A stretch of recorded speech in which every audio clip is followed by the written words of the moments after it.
Carmine Persico's life was a paradox wrapped in a riddle, soaked in blood and brilliance. On one hand, he was a killer who once took a bullet to the face and simply spat it out onto the street. On the other, he was a legal savant who, acting as his own attorney, outsmarted prosecutors so thoroughly that a federal judge looked him in the eye and said, "You are one of the most intelligent people I have ever seen. You are a tragedy." This is the real story of the man they called the Snake, a tale not of a simple gangster's rise and fall, but of a ruthless, immortal figure who ran the Colombo family from a prison cell for over 3 decades until his last breath. Long before he was boss, Carmine John Persico Jr. was just a kid from Brooklyn. Born in 1933 to a law firm stenographer and a stay-at-home mom, he grew up in the working-class neighborhoods of Carroll Gardens and Red Hook. But Carmine wasn't interested in the straight and narrow. By the age of 16, he had dropped out of high school and was leading a street gang called the Garfield Boys. His reputation for violence crystallized early. In March 1951, a 17-year-old Persico was arrested for the fatal beating of another youth during a brawl in Prospect Park. The charges were eventually dropped, but the message was sent: this kid was not to be trifled with. He was soon recruited into the Profaci crime family, the precursor to the Colombos, and quickly moved from small-time bookmaking to the big leagues of hijacking and murder. If there is one moment that defines Persico's cold efficiency, it was his alleged role in the murder of Albert Anastasia in 1957. Anastasia, the boss of what is now the Gambino family and the head of the notorious Murder, Inc., was relaxing in the barber chair of the Park Sheraton Hotel in Manhattan. As he leaned back with hot towels on his face, 2 men with scarves covering their faces rushed in, pushed the barber aside, and opened fire. In a moment of confusion, the stunned Anastasia lunged, not at his killers, but at their reflections in the wall mirror. The gunman kept firing until he was dead. Persico, just 24 years old at the time, was allegedly one of the shooters in what became known as the Barbershop Quartet hit.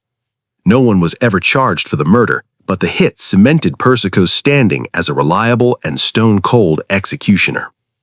However, loyalty in the mob is a fluid concept. In the early 1960s, a brutal war erupted within the family. Persico's allies, the Gallo brothers, were trying to overthrow the old-school boss, Joe Profaci. At a critical moment, Persico switched sides.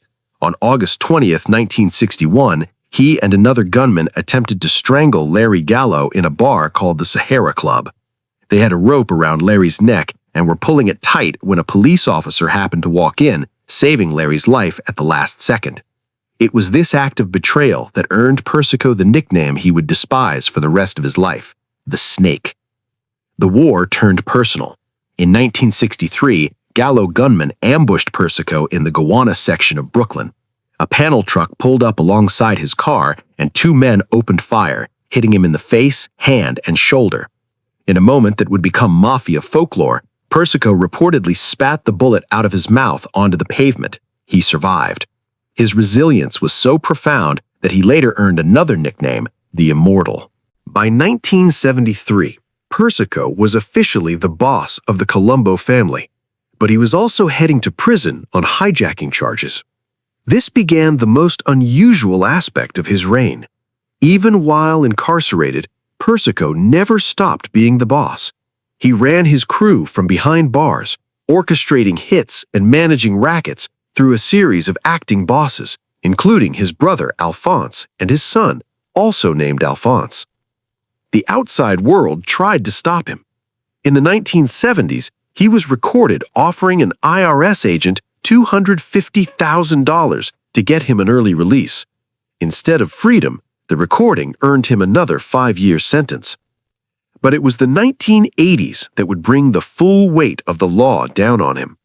In 1986, U.S. Attorney Rudolph Giuliani brought the infamous Mafia Commission trial against the heads of New York's 5 families. Persico sat in the defendant's chair alongside the bosses of the Lucchese and Genovese families. In a move that shocked the courtroom, Persico fired his lawyers and chose to represent himself.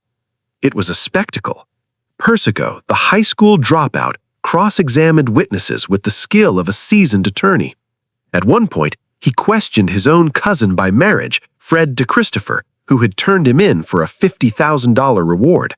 When DeChristopher had trouble hearing Persico's mumbled questions, Persico snapped, "Why do you say, 'Pardon me'? You waiting to think of an answer or something?"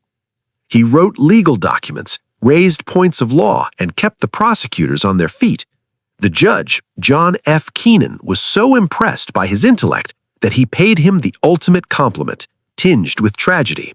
He told Persico he was one of the most brilliant men he had ever seen, and that his life was a waste of potential. Despite his performance, the verdict was inevitable. Persico was convicted of racketeering and murder and sentenced to 139 years in prison. He was 54 years old. The prosecution believed they had finally silenced the snake. They were wrong. From the federal prison in Butner, North Carolina, Persico continued to rule.